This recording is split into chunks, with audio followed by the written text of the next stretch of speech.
ಕೆಲವು ರಾಜಕೀಯ ಪಕ್ಷಗಳು ಕೆಲವು ರಾಜಕೀಯ ಪಕ್ಷಗಳು ಕಂಟ್ರೋಲ್ ಮಾಡ್ತಕ್ಕಂತ ಕೆಲವು ಇದಿದೆ ಏನು ಕೆಲವು ಡಿಜಿಟಲ್ ನಿಮ್ಮ ಪಕ್ಷವನ್ನ ಹೊರತುಪಡಿಸಿ ಅಲ್ಲ ನಾನು ನೋಡಿ ನಾನು ಯಾವ ನಾನು ಪಕ್ಷದ ಬಗ್ಗೆ ಮಾತಾಡ್ತಾನೆ ಇಲ್ಲ ಇತ್ತೀಚೆಗೆ ಯಾರಂತ ಅಧಿಕೃತವಾಗಿ ಹೇಳ್ರಿ ಮಾಹಿತಿ ಇದ್ರೆ ಗೊತ್ತಾಗ್ಲಿ ರಾಜು ಪ್ಲೀಸ್ ಅಲ್ಲ ಮಾಹಿತಿ ಇದ್ರೆ ಹೇಳಿ ಇಂತ ಪಕ್ಷರೇ ಮಾಡ್ತಾರೆ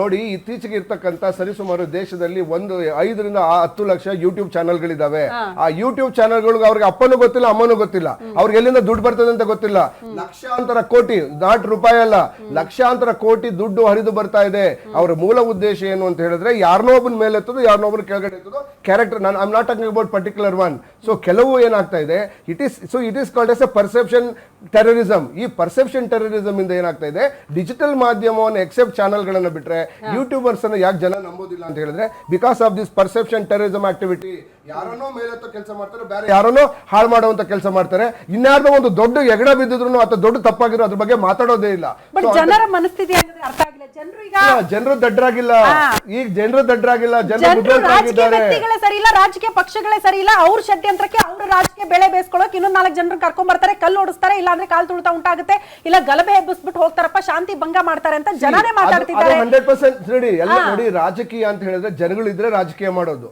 ಇಲ್ಲ ಓಟ್ ಹಾಕೋರು ಯಾರು ಯಾವ್ದು ಪಕ್ಷ ನಮ್ಮ ಪಕ್ಷ ಆಗ್ಲಿ ಇವ್ರ ಪಕ್ಷ ಆಗ್ಲಿ ಇವ್ರ ಪಕ್ಷ ಆಗ್ಲಿ ರಾಜಕೀಯ ಅಂತಂದ್ರೆ ಈ ರ್ಯಾಲಿಗಳು ನಡಿಬೇಕು ಆದ್ರೆ ರ್ಯಾಲಿ ನಡೀತಕ್ಕಂತ ಸಂದರ್ಭದಲ್ಲಿ ಪುಟ್ಟ ಮಕ್ಕಳುಗಳಿಗೆ 15 ವರ್ಷಕ್ಕಿಂತ ಕೆಳಗಿರೋರ್ನ ಸೊ ಸ್ಟ್ರಿಕ್ಟ್ ಆಗಿ ಅಲ್ಲಿ ಬರ್ದಾಗೆ ಯಾರು ಇನ್ ಕೇಸ್ ಅಲೋ ಮಾಡಿದ್ರು ಅಂತ ಹೇಳಿದ್ರೆ ಅವರನ್ನ ಆಯೋಜಕರನ್ನ ಅಥವಾ ಪೊಲೀಸ್ ಅವರನ್ನ ಸಸ್ಪೆಂಡ್ ಮಾಡುವಂತ ಕೆಲಸ ಮಾಡ್ಬೇಕು ಯಾವುದೇ ಪಕ್ಷ ಆಗ್ಲಿ ಯಾವುದೇ ಸರ್ಕಾರ ಆಗ್ಲಿ ಅಂತ ಹೊಸ ಕಾನೂನುಗಳು ಸರ್ಕಾರಗಳೇ ತರಬೇಕಪ್ಪ ಹೇಳ್ತಿದ್ದಾರೆ ಅಂತ ಕೆಲಸಗಳು ಆಗ್ಲಿ ಎಲ್ಲ ನಮ್ಮ ಸರ್ಕಾರಕ್ಕೆ ಖಂಡಿತ ನಾನು ಮನವಿ ಮಾಡ್ಕೊಳ್ತೇನೆ ನಾನೇ ಉಂಟಾಯ್ತಪ್ಪ ಮನವಿ ಮಾಡಬಹುದಿತ್ತು ಯಾಕೆ ಮಾಡ್ಲಿಲ್ಲ ಅಂತ ಆಲ್ರೆಡಿ ಡಿಫೈನ್ ಮಾಡಿದ್ದೇವೆ ನಾವು ಈ ಕಾರ್ಯಕ್ರಮ ಆದ ನಂತರ ಏನು ಬೆಂಗಳೂರಿನಲ್ಲಿ ನಡೆದಂತ ಕಾಲ್ತುಳಿತ ಪ್ರಕರಣ ನಂತರ ನಾವು SOP ಅನ್ನು ಡಿಸೈನ್ ಮಾಡಿದ್ದೇವೆ ಆ SOP ನಲ್ಲಿ ಕ್ಲಿಯರ್ ಆಗಿ ಹೇಳಿದ್ದೇವೆ 15 ವರ್ಷಕ್ಕಿಂತ ಪುಟ್ಟ ಮಕ್ಕಳುಗಳು ಯಾರಿದ್ದಾರೆ ಅವರನ್ನು ಅಲ್ಲಿ ಸೇರಿಸಬಾರ್ದು ಯಾವುದೇ ಕಾರ್ಯಕ್ರಮದಲ್ಲಿ ಇದಾದ್ರೆ ಪರ್ಮಿಷನ್ ಅನ್ನು ಕೊಟ್ಟು ಅವರನ್ನು ಸೇರಿಸಿದ್ರೆ ಆ ಪೊಲೀಸ್ ಇಲಾಖೆ ಅಥವಾ ಪೊಲೀಸ್ನವರೇ ನೇರ ಕಾರಣ ಆಗ್ತಾರೆ ಅಂತ ಹೇಳಿ ಅವ್ರು ಸಸ್ಪೆಂಡ್ ಮಾಡ್ತೀವಿ ಅಂತ ವಾರ್ನ್ ಮಾಡಿದ್ದೇವೆ. ಓಕೆ ವಾಪಸ್ ಬರ್ತೀನಿ sir. Nagendra sir first reaction sir ತಮ್ಮ ತಮಿಳುನಾಡಿನ ಕರೂರಿನ ಈ ಕಾಲ್ತುಳಿತ ದುರಂತ ಹೆಂಗ್ ನೋಡ್ತಾ ಇದೆ ನಿಮ್ಮ ಪಕ್ಷ ಅಥವಾ ಒಬ್ಬ ವ್ಯಕ್ತಿಯಾಗಿ ಒಬ್ಬ ಸಾಮಾನ್ಯ ಪ್ರಜೆಯಾಗಿ ನೀವು ಹೆಂಗ್ ನೋಡ್ತಿದ್ದೀರಿ ಅಂತ?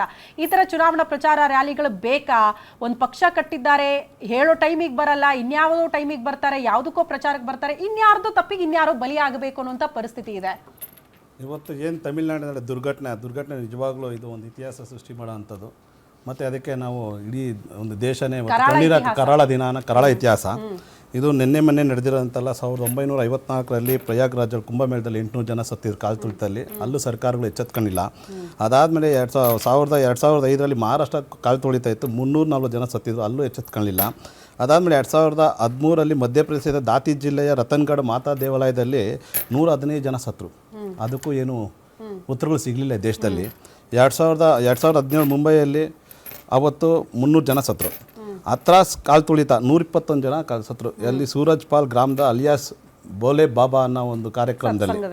1994ರಲ್ಲಿ ಗೋವಾರಿಯಲ್ಲಿ ಕಾಲ್ತುಳಿತ ಇತ್ತು. 1999ರಲ್ಲಿ ಶಬರಿಮಲೆಯಲ್ಲಿ ಕಾಲ್ತುಳಿತ ಇತ್ತು. 2008ರಲ್ಲಿ ಜೋಧ್ಪುರ್ ಕಾಲ್ತುಳಿತ ಇತ್ತು. ಅದೇ ರೀತಿ 2011 ಶಬರಿಮಲೆಯಲ್ಲಿ ಕಾಲ್ತುಳಿತ ಇತ್ತು. 2014ರಲ್ಲಿ ಮುಂಬೈಯಲ್ಲಿ ಕಾಲ್ತುಳಿತ ಇತ್ತು. 2014 ಪಟ್ನಾದಲ್ಲಿ ಕೂಡ ಕಾಲ್ತುಳಿತ ಇತ್ತು, ಸಾವುಗಳತ್ತರು. ಅದೇ ರೀತಿ ಈ ರೀತಿ ನಿರಂತರವಾಗಿ ಬರ್ತಾ ಇದೆ. ಇವತ್ತು ವಿಜಯ್ ಅವರು 30 ವರ್ಷದ ಒಂದು ಸಿನಿಮಾ ನಟ ಆಗಿ ಇವತ್ತು ಒಂದು ಪ್ರಸಿದ್ಧವಾದ ಒಬ್ಬ ನಾಯಕ, ಅತಿ ಹೆಚ್ಚು ಜನ ಒಂದು ಫ್ಯಾನ್ಸ್ ಇರೋವಂಥ ನಾಯಕ ಅಂದರೆ ವಿಜಯ್ ಅಂತ ಹೇಳ್ಬೋದು ತಮಿಳ್ನಾಡಲ್ಲಿ. ಆದರೆ ಅವರೊಂದು ಹೊಸ ಪಕ್ಷ ಕಟ್ಟಿದ್ದಾರೆ ಅಂದರೆ ಹಳೆ ಪಕ್ಷಗಳು ಅವ್ರನ್ನ ಸ್ವಾಗತ ಮಾಡಲ್ಲ, ಅವ್ರು ಬೇಕಾದ ಸಹಕಾರ ಕೊಡಲ್ಲ. ಅವ್ರ ವಿರುದ್ಧ ಪಿತ್ತೂರಿಗಳು ಷಡ್ಯಂತ್ರಗಳು ಹೆಂಗೆ ಮಾಡಬೇಕು, ಅವ್ರನ್ನ ಹೆಂಗೆ ದಮನ ಮಾಡಬೇಕು, ಆ ಪಕ್ಷನ ಹುಟ್ಟಕ್ಕೆ ಬಿಡಬಾರ್ದು. ಆ ಪಕ್ಷ ಹುಟ್ಟಿದ್ರೆ ನಾಳೆ ನಮಗೆ ಕಾಂಪಿಟೇಟಿವ್ ಅನ್ನೋ ಒಂದು ಉದ್ದೇಶಗಳು ಈ ರಾಜಕೀಯದಲ್ಲಿ ರಾಜ್ಯದ ಷಡ್ಯಂತ್ರಗಳಿಂದ ಇವತ್ತು ಜನರ ಸಾವುಗಳಾಗ್ತಾ ಇರೋದು. ಇದು ಇವತ್ತು ಅವ್ರು ಏನ್ ಕೇಳಿದ್ರು, ನಮಗೆ ಒಂದು ವಿಶಾಲವಾದ ಜಾಗ ಮೈದಾನ ಕೊಡಿ ಅಂತ ಕೇಳಿದ್ರು. ಆದರೆ ವಿಜಯ್ ಅವರು ಒಳ್ಳೆಯವರು ಅಂತ ನಾನು ಹೇಳ್ತಾ ಇಲ್ಲ. ಆದರೆ ಅವರು ಚೆನ್ನೈಯಿಂದ ಕಾರ್ಯಕ್ರಮ ನಿಯೋಜನೆ ಆದ ಮೇಲೆ ಆನ್ ಟೈಮ್ ಆ ಒಂದು ಕಾರ್ಯಕ್ರಮದಲ್ಲಿ ಮೊದಲು ಇರಬೇಕಾದ ಕರ್ತವ್ಯ ಅದು. ಅವರು ಚೆನ್ನೈಯಿಂದ ಲೇಟಾಗಿ ಉಳಿದ್ರು. ಅಲ್ಲಿಂದ ಲೇಟಾಗಿ ಹೊರದಾದ್ಮೇಲೆ ನಾಮಕಲ್ಲಿಗೆ ಬಂದರು. ನಾಮಕಲ್ಲಿಂದ ಅವ್ರು ಏನು ಒಂದು ಕರೂರು ಬರಬೇಕಾದ್ರೆ 6:30-7 ಗಂಟೆ ಈ ಒಂದು ಸಮಯ ಇದೆಯಲ್ಲ, ಅದು ನಿಜವಾಗ್ಲೂ ಈ ಒಂದು ವ್ಯವಸ್ಥೆಗೆ ಮೂಲ ಕಾರಣ ಅಂತಲೂ ಹೇಳ್ಬೋದು. ಅದರ ಜೊತೆ ಕೂಡ್ತಾ ಹೋದ್ರೆ ಅಲ್ಲಿನ ಇವತ್ತು DMK ಸರ್ಕಾರ ನಿಜವಾಗ್ಲೂ ಈ ಒಂದು ಸಂದರ್ಭನ ಎನ್ಕೇಜ್ ಮಾಡ್ಕೊಬೇಕಾಗಿತ್ತು, ಆ ಪಕ್ಷನ ಮುಗಿಸ್ಬೇಕಾಗಿತ್ತು, ಆ ಪಕ್ಷನ ಅಲ್ಲಿ ಬೆಳವಣಿಗೆ ಕೊಡಬಾರ್ದಾಗಿತ್ತು ಅನ್ನೋ ಉದ್ದೇಶದ ಹಿನ್ನೆಲೆಯಲ್ಲಿ ಅವ್ರಿಗೆ ಸರಿಯಾದ ಒಂದು ಗುಪ್ತಚರ ಇಲಾಖೆ ಇಲ್ವಾ? ಎಲ್ಲ ಈ ದೇಶದಲ್ಲಿ ಪ್ರತಿಯೊಂದು ರಾಜ್ಯಗಳ ಗುಪ್ತಚರ ಇಲಾಖೆ ಇದೆ. ಇವರು ಮೊನ್ನೆ ಫಸ್ಟ್ ಕಾರ್ಯಕ್ರಮ ಅಲ್ಲ ವಿಜಯರ್ ಬಂದ್ರೆ ಅಲ್ಲಿ ಫ್ಯಾನ್ಸ್ ಅಭಿಮಾನಿಗಳು ತುಂಬ್ತಾರೆ. ಅಲ್ಲಿ 5,000 ಜನ ನಿರೀಕ್ಷೆ ಇಕ್ಕಿದ್ರೆ 5 ಲಕ್ಷ ಜನ ಸೇರೋಂಥ ಒಂದು ಸಂದರ್ಭ ಕ್ರಿಯೇಟ್ ಆಗುತ್ತೆ. ಇದೆಲ್ಲ ಮಾಹಿತಿ ಪೊಲೀಸ್ ಇಲಾಖೆಗಿತ್ತು, ಆ ರಾಜ್ಯ ಸರ್ಕಾರಕ್ಕಿತ್ತು, ಮತ್ತೆ ಗುಪ್ತಚರ ಇಲಾಖೆಗಿತ್ತು. ಅವ್ರು ಕೇಳೋ ಜಾಗನೇ ಬೇರೆ, ಇವ್ರು ಕೊಟ್ಟಿರೋ ಜಾಗನೇ ಬೇರೆ.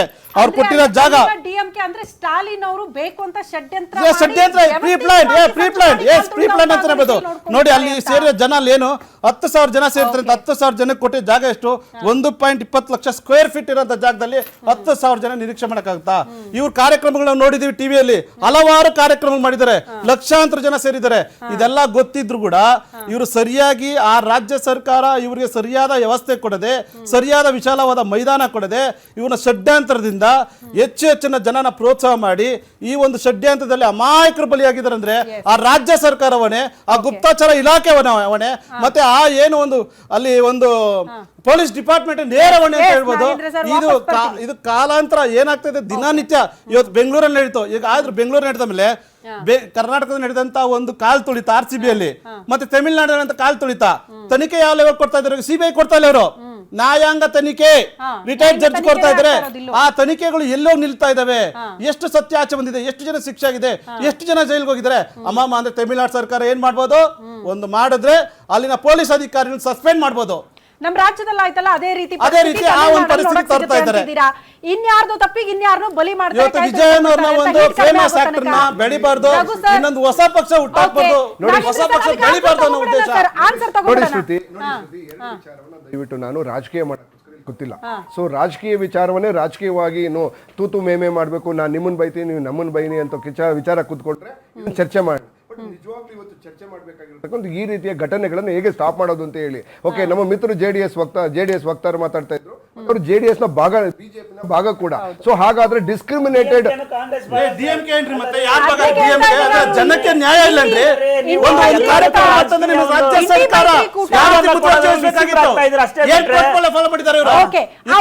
ಪ್ರಶ್ನೆಗೆ ಒಂದು ಉತ್ತರ ಬಯಸ್ತೀನಿ ರಘು ಸರ್. ನೀವು ಹೇಳ್ತಾ ಇರೋದು ಹೆಂಗೆ ತಡೆಗಟ್ಟಬಹುದು ಅನ್ನೋದ್ರ ಬಗ್ಗೆ ಆಲೋಚನೆ ಮಾಡಬೇಕು.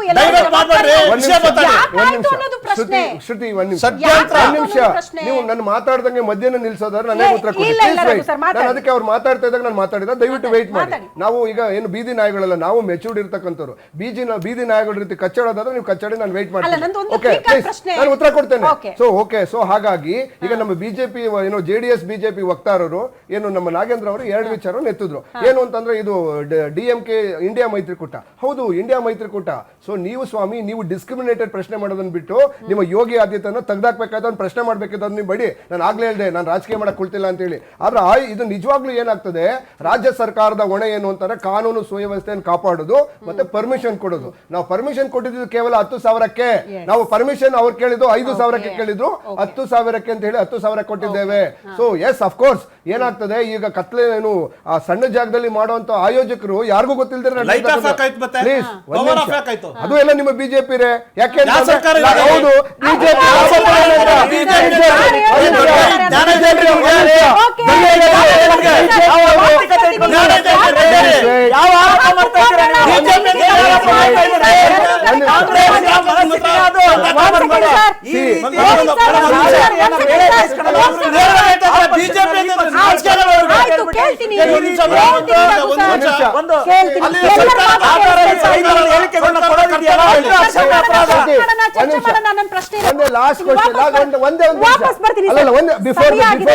ಬ್ರೇಕ್ ಸಮಯ. ಒಂದು ಚಿಕ್ಕದೊಂದು ಬ್ರೇಕ್ ತಗೊಂಡು ವಾಪಸ್ ಬರೋಣ.